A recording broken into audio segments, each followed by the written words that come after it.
तो एस्पिरेंट्स, आज हम पढ़ने वाले हैं लिपिड्स के बारे में। हमारे एमडी सीरीज की जो बायोलॉजी पढ़ रहे थे उसके अंदर ये नेक्स्ट इंपॉर्टेंट लेक्चर है।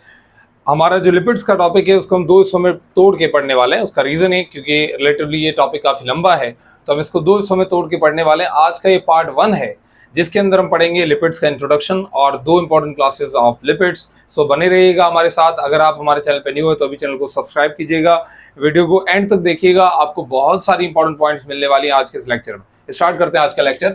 सर, लिपिड जो होता है वो हाइड्रोफोबिक इन नेचर कंपाउंड होता है। ये ऐसे कंपाउंड होते हैं जो हाइड्रोफोबिक होते हैं। हाइड्रोफोबिक का मतलब होता है ये वाटर रेजिस्टेंट, वाटर के साथ मिक्स ना होने वाले होते हैं। वाटर के बिल्कुल अपोजिटली होते हैं। जैसे वाटर पोलर है तो ये नॉन पोलर होता है, ये ऑर्गेनिक होते हैं, वाटर इनऑर्गेनिक होता है। तो इसीलिए हमारे पास हम कहते हैं सर ये हाइड्रोफोबिक कंपाउंड होते हैं, वाटर के अपोजिट नेचर वाला होता है। Insoluble in water and soluble in organic solvents. ये वाटर के अंदर इनसॉल्युबल होता है, कभी भी मिक्स नहीं होता।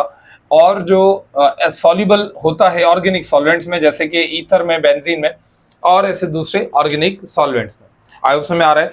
इसको सबसे पहले इसकी ये डेफिनेशन देने वाले साइंटिस्ट का नाम था, it is called Bilor. He was Bilor in 1943। बात करें लिपिड्स की, तो जो लिपिड्स हैं वो उनके बहुत सारे यूजेस हैं। ये स्ट्रक्चरली भी बहुत सारे रोल प्ले करते हैं। अगर आप इनके स्ट्रक्चरल फंक्शंस की बात करें, जैसे कि ये स्ट्रक्चरल रोल कैसे प्ले करते हैं, तो आप बोलेंगे सर जैसे ये हमारी बॉडी में, हमारे सेल्स में, ये सेल की सेल मेम्ब्रेन को बनाते हैं। सेल की सेल मेम्ब्रेन के अंदर पाए जाते हैं किस फॉर्म में, आपको पता ही है सर, ये फॉस्फोलिपिड की फॉर्म में मौजूद होता है। उसके अलावा ये कोलेस्ट्रॉल की फॉर्म में प्रेजेंट है। तो आप बोलते हैं सर ये स्ट्रक्चरल रोल प्ले कर रहे हैं as a part of cell membrane. उसके साथ साथ लिपिड्स दूसरा कौन सा रोल प्ले करते हैं, तो आप बोलेंगे सर ये उसके अलावा ये एनर्जी को स्टोर करते हैं। ये एनर्जी का बहुत बड़ा सोर्स है। तो आप बोलेंगे सर एनर्जी स्टोरेज या एनर्जी के सोर्स के तौर पर भी काम करते हैं। कौन है सर? एग्जाम्पल है आपके पास ट्राइग्लिसराइड्स। ट्राइग्लिसराइड्स हमारे पास जाने ही जाते हैं for the source of energy and the form of stored energy. आप कह सकते हैं कि स्टोर्ड फॉर्म ऑफ एनर्जी। अगर हम बात करें दूसरा इंपॉर्टेंट इसका, तो हमारे पास ये हार्मोन्स की तरह भी काम करते हैं। कौन से हार्मोन? जैसे कि हमारे पास एस्ट्रोजन, प्रोजेस्टेरोन, ये सारे क्या हैं? ये सारे भी हमारे पास लिपिड्स ही हैं जो कि हार्मोन की तरह काम कर रहे हैं। उसके अलावा ये क्या कर सकते हैं? ये हमारी बॉडी के अंदर काम करते हैं या प्लांट्स के अंदर ये पिगमेंट्स को प्रोड्यूस कर सकते हैं। ये पिगमेंट्स को प्रोड्यूस करने के लिए भी जिम्मेदार है। जैसे कि ये क्लोरोफिल के कंपोनेंट है, जैसे कि ये ज़ैंथोफिल, जैसे कि साइटोक्रोम और ऐसी बहुत सारी चीजें। फ्रेग्रेंस भी देते हैं, ये खुशबू भी देते हैं पौधों को, और उसके साथ साथ उनको कलर्स भी देते हैं। तो ये भी इंपॉर्टेंट रोल प्ले कर रहे होते हैं। और उसके साथ साथ जो लिपिड्स होते हैं ये इंसुलेशन और प्रोटेक्शन का काम भी करते हैं। ये इंसुलेशन, प्रोटेक्शन और वाटर रेजिस्टेंस का भी काम करते हैं। वाटर रेजिस्टेंस का भी काम करते हैं। तो ये सारे भी रोल प्ले करते हैं। इसका एग्जांपल कौन है आपके पास? सर एग्जांपल वैक्स है। आप समझ में आ रहा है? पिगमेंट्स का एग्जांपल कौन है आपके पास? आप बोलेंगे सर इसकी एक और क्लास जो आपने नहीं बताई, क्या नाम था उसका? टर्पेंसिस। समझ में आ रहा है? तो हमारे पास सर ये कुछ लिपिड्स के टाइप है, उनके रोल है, और उन रोल्स के हिसाब से मैंने यहाँ पे उसके नाम भी बता दिए। सर कौन से टाइप है हमारे पास? लिपिड्स का एक टाइप है फॉस्फोलिपिड। दूसरा इंपॉर्टेंट टाइप कौन सा है? कोलेस्ट्रॉल। तीसरा कौन सा है? ट्राइग्लिसराइड। वैसे कोलेस्ट्रॉल एक कैटेगरी में आता है, मैं बताने वाला हूँ। हाँ, उसको कहते हैं सर दे आर कॉल्ड टर्पेंसिस। उसके बाद ट्राइग्लिसराइड के बाद हमारे पास कौन आता है? एस्ट्रोजन, प्रोजेस्टेरोन, हार्मोन, ये सारे किस में आते हैं? टर्पेंसिस में। और हमारे पास एक और क्लास आती है जिसका नाम है वैक्सेस। तो आप बोलेंगे कि हमारे पास जो कॉमन लिपिड्स हैं, उसके हमारे पास जो टाइप्स, अगर आपसे कोई पूछे कि सर कितने टाइप होते हैं, आप बोलेंगे सर हमारे पास 4 कॉमन टाइप हैं, जिनमें से एक का नाम है एकाइल ग्लाइसरोल। एकाइल ग्लाइसरोल। दूसरे का नाम क्या है? सर दूसरा है वैक्स। तीसरा फॉस्फोलिपिड। फॉस्फोलिपिड। और चौथा हमारे पास इंपॉर्टेंट टाइप है जिसका नाम है sir it is called steroid. Okay, और सॉरी स्टीरॉइड नहीं, दे आर कॉल्ड टर्पेंसिस। और फिर टर्पेंसिस के टाइप हम पढ़ेंगे आगे चल के कि सर टर्पेंसिस के भी 3-4 इंपॉर्टेंट टाइप्स होते हैं। तो हमारे पास सर ये 4 टाइप हैं लिपिड्स के। लिपिड्स की हम फर्दर स्टडी जब हम करते हैं तो हमें पता चलता है कि सर जो लिपिड्स होते हैं ये भी बने होते हैं इन्हीं तीन चीजों के, तीन एलिमेंट्स के, जिनका कार्बोहाइड्रेट बना हुआ है। कार्बोहाइड्रेट किसका बना हुआ है sir? It is composed of carbon, hydrogen, oxygen. Exactly same चीज आपको मिलेगी लिपिड्स में भी, लेकिन एक फर्क है। आप देखेंगे कि सर इसके पास रिलेटिवली लेस कंसंट्रेशन या लेस नंबर ऑफ ऑक्सीजन होता है। इसके पास जो ऑक्सीजन है उसका नंबर काफी कम होता है, और उसके पास कार्बन और हाइड्रोजन का जो रेशो है या नंबर है वो काफी हाई होता है। और हमने एक और चीज नोट की है कि इसके पास डबल अमाउंट ऑफ एनर्जी होती है, डबल अमाउंट ऑफ एनर्जी होती है किससे? कंपेयर टू कार्ब से, कार्बोहाइड्रेट से इसके पास डबल अमाउंट ऑफ एनर्जी होती है।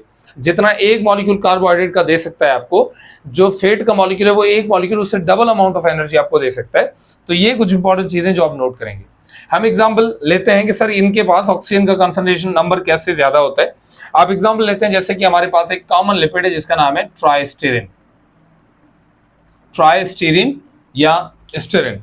स्टीरिन या ट्राइस्टीरिन जो होता है इसका केमिकल फार्मूला हम लिखते हैं सर, इट इज C57H110 और O होता है 6। तो आप यहां से अंदाजा लगा सकते हैं कि सर कितना ऑक्सीजन का नंबर कितना कम है। लेकिन कार्बोहाइड्रेट्स में हमने देखा है कि सर जो कार्बोहाइड्रेट होता है उसमें हाइड्रोजन और ऑक्सीजन का रेशो मेजॉरिटी ऑफ टाइम जो होता है वो 2:1 बनता है। कभी कभी ये ऊपर नीचे हो सकता है, लेकिन मेजॉरिटी ऑफ टाइम ये होता है। तो इसीलिए हम कहते हैं कि सर यहाँ पे ऑक्सीजन का जो नंबर है वो इतना कम है। तो ये निशानी है, आप इसको एक एज अ सिंबल ले सकते हैं। ये कैरेक्टर होता है किसका? लिपिड्स का। उसके साथ साथ क्योंकि इसके अंदर हाइड्रोजन और कार्बन की जो नंबर है वो बहुत ज्यादा है, इसीलिए इसमें से जो बनने वाली एनर्जी है वो रिलेटिवली काफी ज्यादा होती है एज कंपेयर टू कार्बोहाइड्रेट, क्योंकि इसमें जो बॉन्ड है वो बहुत ज्यादा होता है carbon to carbon. I hope समझ आ गया। सो हमारे पास ये था इंट्रोडक्शन ऑफ लिपिड्स। उसके बाद आज हम पढ़ने वाले हैं दो इंपॉर्टेंट क्लासेस ऑफ लिपिड्स, जिसमें से एक है एल्काइल ग्लाइसरॉल और दूसरा होगा वैक्सेस। तो चलिए पढ़ते हैं आगे। हम बात करें लिपिड्स की क्लासेस की, जिसमें हमारे पास पहला जो क्लास आता है that is alkyl glycerol. Lipid समझ में आ गया होगा आपको? यस। सो बात करें एल्काइल ग्लाइसरॉल की, तो जो एल्काइल ग्लाइसरॉल है आप इसके बारे में क्या बोलेंगे कि sir they are most abundant lipids. हमारी बॉडी में सबसे ज्यादा पाए जाने वाले जो लिपिड्स हैं वो एल्काइल ग्लाइसरॉल। एल्काइल ग्लाइसरॉल जो है वो मोस्टली यूज होते हैं फॉर एनर्जी को ज्यादातर स्टोर्ड एनर्जी की फॉर्म में, जमा हुई एनर्जी की फॉर्म में हम ज्यादातर एल्काइल ग्लाइसरॉल, और एनर्जी बनाने के लिए भी हम एल्काइल ग्लाइसरॉल को यूज करते हैं। अगर एल्काइल ग्लाइसरॉल की बात करें तो इनके पास हमें इनके जो सोर्स हैं वो प्लांट्स भी मिलते हैं और एनिमल्स भी मिलते हैं। जो एल्काइल ग्लाइसरॉल है इसके अंदर दो चीजें आपको मिलेंगी। क्या मिलेंगी आपको? आप बोलेंगे सर इसकी, अच्छा ये तो थे इसके जनरल कैरेक्टर जो आपको पता होने चाहिए। जो एल्काइल ग्लाइसरॉल होता है वो उसको हम बोलते हैं sir it is the condensation product. ये इसकी डेफिनेशन आप लिख सकते हैं sir, it is the condensation product of a trihydroxy alcohol. ये एक ट्राइहाइड्रोऑक्सी अल्कोहल और एंड 3 फैटी एसिड्स, और 3 फैटी एसिड्स का कंडेंसेशन प्रोडक्ट होता है। इसका मतलब होता है कि इसको बनाने के लिए आपको दो चीजें चाहिए, एक ट्राइहाइड्रोऑक्सी अल्कोहल चाहिए, एक अल्कोहल का मॉलिक्यूल जिसके अंदर 3 हाइड्रोक्सिल ग्रुप्स हो, और एक चाहिए 3 फैटी एसिड्स चाहिए।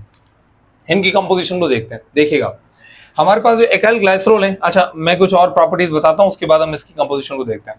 हमने देखा है कि सर जो एल्काइल ग्लाइसरॉल होते हैं इनके पास जो फैटी एसिड्स और ट्राइहाइड्रोऑक्सी अल्कोहल होता है। पहले अगर हम बात करें इनकी स्ट्रक्चर की, जनरल कैरेक्टर्स की, तो हमारे पास इनके जो फैटी एसिड्स होते हैं उन फैटी एसिड्स में ज्यादातर जो कार्बन के नंबर है हमें इवन नंबर देखने को मिलते हैं।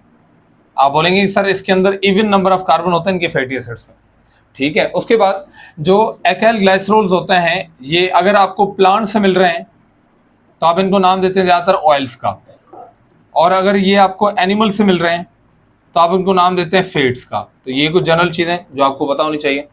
अगर हम बात करें इनकी केमिकल स्ट्रक्चर की, तो एल्काइल ग्लाइसरॉल को अगर आप ध्यान से देखेंगे तो उसको बनाने के लिए पहले आपको चाहिए 3 कार्बन के एटम जो कुछ इस तरीके से अरेंज होंगे, और उसके साथ आपको मिलेंगे इसमें 3 hydro ऑक्साइल groups.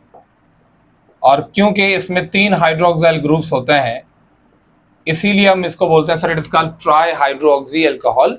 Try hydroxy alcohol form में है ये, और उसके साथ रिएक्ट करता है हर एक OH के साथ उसको स्टेबलाइज करने के लिए एक एक फैटी एसिड साथ में रिएक्ट करता है। अब हम बात करेंगे फैटी एसिड की कंपोजिशन को। देखिए ये है हमारे पास एक अल्कोहल का मॉलिक्यूल जिसका नाम है ट्राई हाइड्रोक्सी अल्कोहल। अगर हम एक फैटी एसिड की बात करें तो वो आपको कैसा दिखेगा। एक फैटी एसिड को बनाने के लिए हमारे पास सिर्फ 2 चीजें होंगी, और एक फैटी एसिड को हम कुछ इस तरीके से रिप्रेजेंट करते हैं, जिसमें एक कार्बोक्सिलिक एसिड ग्रुप और उसके साथ एक रेडिकल या हाइड्रोकार्बन की एक चेन साथ होती है। क्या होता है इसके साथ? आप बोलेंगे सर हाइड्रोकार्बन की एक चेन साथ होती है जिसको आप रेडिकल ग्रुप के नाम से जानते हैं। अगर हम एक फैटी एसिड की कंपोजिशन की बात करें तो वो कुछ ऐसा दिखता है sir, it appears like this, जिसमें कार्बन के साथ डबल बॉन्ड होता है ऑक्सीजन और सिंगली बॉन्डेड होता है OH आयन। आप समझ में आ रहा है? अब हम क्या करते हैं, जब हम इसका कंडेंसेशन देखते हैं एल्काइल ग्लाइसरॉल का, तो इसमें जो OH ग्रुप्स हैं हमारे पास अल्कोहल के और दूसरा फैटी एसिड के, वो आपस में रिएक्ट करते हैं दोनों तरफ से। हमारे पास जो रेडिकल ग्रुप है फैटी एसिड का वो साइड चेन होता है, वो साइड चेन हाइड्रोकार्बन की चेन वो एक तरफ होती है, रिएक्ट करने वाला हाइड्रोक्साइल ग्रुप ही होता है। तो क्या करता है, जैसे इसके साथ रिएक्ट करता है तो इसमें से जो OH ग्रुप होता है उसका सामने वाले का, जो फैटी एसिड का OH ग्रुप है वो यहां से रिलीज हो जाएगा, और इधर से जो हमारे पास जो मौजूद है, जो हमारे पास प्रेजेंट है हाइड्रोक्साइल ग्रुप्स मौजूद है हमारे पास इस अल्कोहल के मॉलिक्यूल में, इसमें से रिलीज होगा हाइड्रोजन का एटम। और इनकी कंडेंसेशन से होगा क्या कि हमें 1 मॉलिक्यूल ऑफ वाटर मिलेगा जब एक फैटी एसिड इससे रिएक्ट करेगा। अब इसका बॉन्ड बन जाएगा कुछ इस तरीके से कि ये वाला जो कार्बन है वो ऑक्सीजन और कार्बन कुछ इस तरीके से अरेंज हो जाएंगे, and this bond is called ester bond. आप बोलेंगे कि सर जो लिपिड होता है उनके अंदर जो बॉन्ड पाया जाता है they are called ester bond. Ester bond आप किसे बोलते हैं?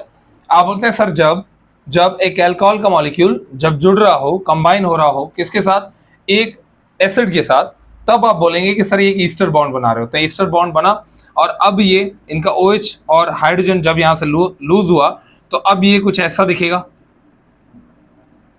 अब इनका बॉन्ड कुछ ऐसा दिखेगा और ये बन गया। आप बोलेंगे सर जब इसके साथ सिर्फ एक फैटी एसिड, जब इस अल्कोहल के मॉलिक्यूल के साथ एक फैटी एसिड मिला है, अब बोलेंगे सर अभी ये बना है मोनोग्लिसराइड। मोनोग्लिसराइड का मतलब है क्योंकि अभी इसके अंदर सिर्फ एक फैटी एसिड ऐड हुआ है। अगर हम बात करें दूसरे फैटी एसिड की, जब ये वाला डोनेट हो जाएगा हाइड्रोजन और दूसरा फैटी एसिड आएगा, आप बोलेंगे सर एक और बार कंडेंसेशन होगी और सेम रिएक्शन होगा, एक और ईस्टर बॉन्ड बनेगा, और आप बोलेंगे सर इस बार हो गया ये मोनोग्लिसराइड से किस में कन्वर्ट हो गया, it is convert into diglyceride. और फाइनली जब एक आखिरी फैटी एसिड आके अटैच होगा, और इस आखिरी फैटी एसिड के अटैच होने के बाद इसकी फाइनल स्ट्रक्चर कुछ ऐसी दिखेगी, और अब आप इस मॉलिक्यूल का नाम देंगे sir it is called triglyceride. और हम बोलते हैं सर ट्राइग्लिसराइड जो होते हैं ट्राइग्लिसराइड्स, जो ट्राइग्लिसराइड का जो मॉलिक्यूल है आप इनको बोलते हैं sir they are called neutral lipids, या कह सकते हो sir they are called neutral lipids. आप न्यूट्रल इसलिए बोल रहे हो क्योंकि अब ये रिएक्टिव नहीं रहा। रिएक्टिव क्यों नहीं रहा? क्योंकि अब इसके जो सारे जो OH ग्रुप्स है वो सारे के सारे काम में लग चुके हैं। सॉरी, इस हाइड्रोजन को रिमूव कर देता है। इसके जो भी OH ग्रुप थे वो सारे के सारे रिएक्ट कर चुके हैं, और अब ये रिएक्ट नहीं करेगा दूसरे एटम्स के साथ, मॉलिक्यूल्स के साथ, तो हम बोलते हैं सर अब ये बन चुका है न्यूट्रल लिपिड, जो कि कौन है हमारे पास, ट्राइग्लिसराइड। समझ आ रहा है? हमारे पास जो ग्लिसराइड्स मौजूद हैं, आप बोलते हैं कि सर जब अल्कोहल और फैटी एसिड के मॉलिक्यूल आपस में मिल रहे होते हैं तो ईस्टर बॉन्ड बन रहा होता है, ईस्टर बॉन्ड्स के बनने को हम एक नाम देते हैं sir, this process is called esterification, it is called esterification. और एस्टरिफिकेशन के थ्रू ये सारी चीजें पॉसिबल हैं, ये सारी चीजें होगी, ट्राइग्लिसराइड बना, और इसके ये इंपॉर्टेंट रोल होते हैं। अगर हम बात करें ट्राइग्लिसराइड्स की, तो हमारे पास इनमें हमारे पास जो रेडिकल ग्रुप है इसका बहुत बड़ा इंपॉर्टेंट रोल है, और हम रेडिकल ग्रुप के बारे में पढ़ने वाले हैं, जहां से आपको एमडीके के क्वेश्चंस आपके लिए आएंगे। ये तो जनरल चीजें, बहुत सारी चीजें यहाँ पे जनरल है। आपको एस्टरिफिकेशन समझ में आनी चाहिए, ईस्टर बॉन्ड समझ में आना चाहिए, उसके साथ साथ आपको एल्काइल ग्लाइसरॉल के कुछ कैरेक्टर पता होने चाहिए। अब आपको चीजें जो पता होनी चाहिए वो है इनके रेडिकल ग्रुप के बारे में। तो चलिए बढ़ते हैं रेडिकल ग्रुप के बारे में। अगर हम बात करें एक रेडिकल ग्रुप की, हम इसको उठाते हैं। हमारे पास जो फैटी एसिड का जो रेडिकल ग्रुप है, ये एक हाइड्रोकार्बन की चेन होती है, और जब हमने इस हाइड्रोकार्बन की चेन को स्टडी किया तो हमने पाया कि कुछ हाइड्रोकार्बन की जो चेन है, अच्छा हाइड्रोकार्बन की ये जो चेन है रेडिकल ग्रुप है, इसके अंदर हमेशा कुछ चीजें सेम होती है। कौन सी? आप देखेंगे इनके अंदर इवन नंबर ऑफ कार्बन होता है हमेशा, जो मैंने पहले ही बताया आपको, हमेशा इसमें इवन नंबर ऑफ कार्बन मिलेगा, जिसमें कम से कम 2 कार्बन और ज्यादा से ज्यादा हमें 30 कार्बन देखने को मिलता है, 2 से 30 तक। जिसमें हमारे पास जो स्मॉलेस्ट हमारे पास देखने को मिलता है या सिंपलेस्ट फॉर्म में जो देखने को मिलता है वो 2 कार्बन वाले, जैसे कि 2 कार्बन में हमारे पास कौन आता है, जैसे कि पामेटिक एसिड, सॉरी हमारे पास आता है जैसे कि 2 कार्बन में एसिडिक एसिड, एसिडिक एसिड आ गया। उसके अलावा हमारे पास 4 कार्बन में आता है जैसे कि ब्यूटारिक एसिड, ब्यूटारिक एसिड। आप बोलेंगे सर ये क्या है? ये हमारे पास सिंपलेस्ट फॉर्म में पाए जाने वाले फैटी एसिड्स हैं, जिनके रेडिकल ग्रुप में 2 से लेके 4 तक कार्बन होता है। बड़े की बात करें, अगर हम बड़े फैटी एसिड्स की बात करें तो उसमें हमारे पास आते हैं जैसे कि सर पामेटिक एसिड। जो पामेटिक एसिड होता है उसके अंदर तकरीबन 16 कार्बन होता है, उसके रेडिकल ग्रुप में 16 कार्बन होते हैं जो आपस में बॉन्डेड होते हैं। अगर हम एक और बात करें एक और एसिड की, तो हमारे पास आता है जैसे कि सर हमारे पास है ओलिक एसिड या स्टेरिक एसिड। जो स्टेरिक एसिड है उसके अंदर अंदर हमारे पास 18 कार्बन होते हैं, 18 कार्बन।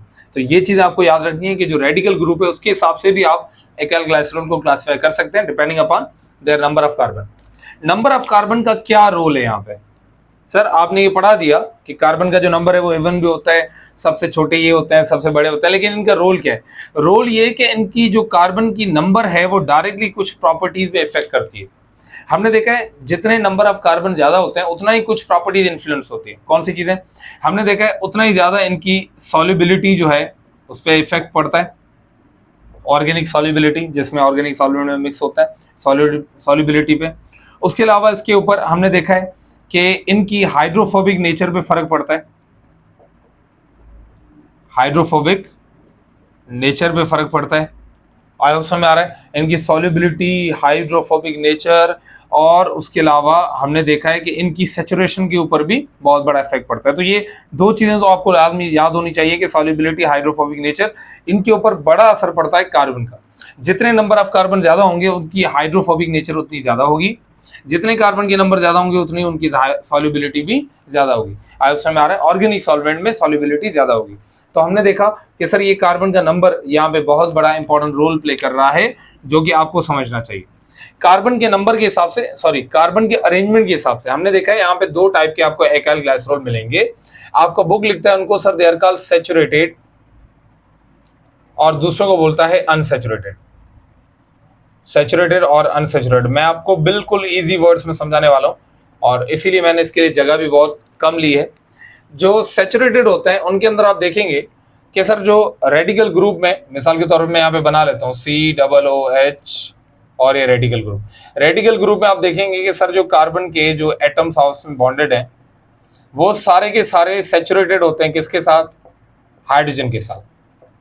आप देखेंगे सर वो सारे के सारे, इनमें से कोई भी आपको फ्री नहीं मिलेगा, एक भी फ्री नहीं मिलेगा जिसके साथ हाइड्रोजन ना हो। तो आप बोलेंगे सर जिसके अंदर सारे एटम कार्बन के सैचुरेटेड हो, हाइड्रोजन के साथ सारे मिक्स हो, और किसी में भी बीच में डबल बॉन्ड ना हो, डबल बॉन्ड कार्बन के बीच में ना हो, तो आप उसको सैचुरेटेड बोलते हैं। क्या बोलेंगे आप? Sir all carbon atoms with hydrogen, okay, all with single carbon, sorry single bond, सबके बीच में सिंगल कोवेलेंट बॉन्ड होगा, सैचुरेटेड है। हमने देखा है रूम टेम्परेचर पे ये जो सैचुरेटेड होते हैं ये हमारे पास सॉलिड होते हैं, मतलब इनकी जो मेल्टिंग पॉइंट होती है वो रिलेटिवली लो होती है। मैंने एमपी लिखा है, मेल्टिंग पॉइंट इसकी लो होती है, सॉरी हाँ मेल्टिंग पॉइंट लो होती है, इसीलिए वो रूम टेम्परेचर पे आपको ज्यादातर सॉलिड्स के फॉर्म में मिलेंगे। उसके साथ हमारे पास, सॉरी मैंने यहाँ पे गलत तो नहीं कहा, हाँ मेल्टिंग पॉइंट इनकी हाई होती है, हाई मेल्टिंग पॉइंट होती है। उसके साथ जो सैचुरेटेड फैटी एसिड्स होते हैं इनका जो मेन आपको सोर्स मिलेगा वो एनिमल्स हैं, और हम इनको बोलते हैं sir saturated fatty acids are called fats. Unsaturated fatty acids की बात करें तो सर ये जो हैं इनके पास जो कार्बन के एटम होते हैं इनमें दो या दो से ज्यादा ऐसे कार्बन के एटम होते हैं जिनके बीच में डबल बॉन्ड होता है, ये इनकी सबसे बड़ी निशानी। मीन ये पूरे तरीके से सैचुरेटेड नहीं है। आप बोलेंगे कि सर इनमें carbon to carbon double bond आपको देखने को मिलेगा, पहली पॉइंट। दूसरी पॉइंट क्या कि ये सर जो है ये इनके बीच में डबल बॉन्ड होते हैं और ये रूम टेम्परेचर पे आपको लिक्विड में मिलेंगे। उसके साथ हमारे पास जो एनिमल सॉरी इनका जो मेन सोर्स है वो प्लांट है, और इनको हम दूसरा ऑयल्स भी बोलते हैं sir, they are also called oils. आगे समझ में आ रहा है, ये सैचुरेटेड और अनसैचुरेटेड फैटी एसिड्स होते हैं। ये था हमारे पास एकाइल ग्लाइसरोल, और एकाइल ग्लाइसरोल का कुछ इंपॉर्टेंट टाइप्स और हमारे पास उनकी सारी डिस्क्रिप्शंस जो कुछ आपको पता होनी चाहिए आपके एमडी सिलेबस के हवाले से, या आप अगर बीएससी नर्सिंग की प्रिपरेशन कर रहे हैं तो भी आपके लिए आज का लेक्चर बहुत जरूरी होने वाला था। उसके बाद हमारे पास एक और ग्रुप है लिपिड्स का जिसका नाम है वैक्सेस, उसको भी आज हम पढ़ने वाले हैं।